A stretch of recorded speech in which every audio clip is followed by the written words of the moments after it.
Now, the Wabash Valley's most watched newscast continues with Storm Team 10's Joseph Daines. Well, welcome back to News 10 Midday. I hope you're having a wonderful start to your Thursday. It's really nice outside for the time being, actually, as we take a look at some of our current conditions. Sunshine is really shining out there. We saw Brittany over at the Strassen Fest talking about food, and I think I'm going to start picturing sauerkraut in the clouds here soon because it's right around lunchtime. I'm feeling pretty good, and it's 62 degrees out there and southeast wind right around 16 miles per hour.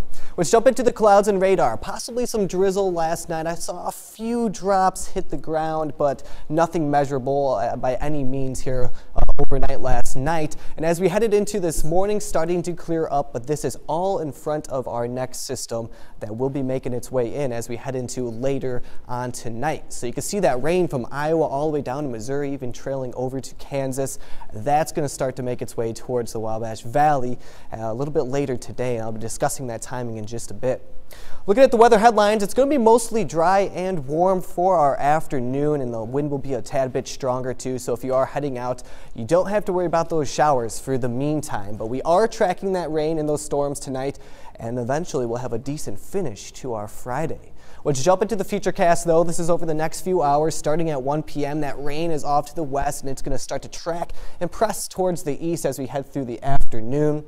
But we'll be holding off from that rain, as you can tell through the day planner here. So this is how we'll kind of break it down. We'll be into the lower 70s by our afternoon, have us topping off right around 73 degrees for the day. Some of the other neighborhoods across the region will be in the lower 70s to the mid 70s too. So 72 degrees from Paris all the way down to 74 degrees for Vincennes. So it's above our average for our Thursday. It's going to feel pretty good out there. And like I said, this is all in front of that precipitation that we're going to notice move in. So let's get through the futurecast. This is now at 6 o'clock this evening. So on your way home from work, your commute, maybe going out to grab some groceries right around 6 p.m. It's all going to start to move in right around 10 p.m. Some of our western counties in Illinois, Effingham, Jasper could start to see some of that precipitation.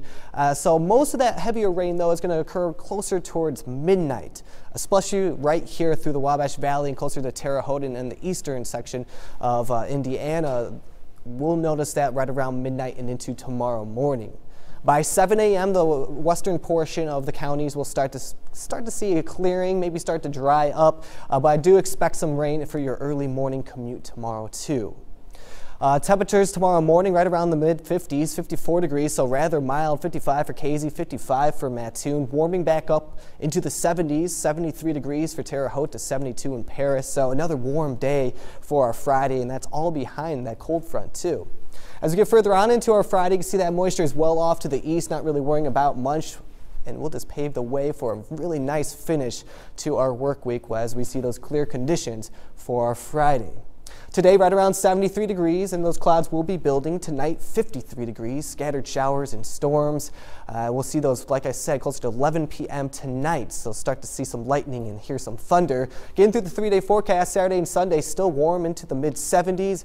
But look at that, a lot of rain on the way. We'll be discussing that over the next few days, so take advantage for your Thursday and Friday now.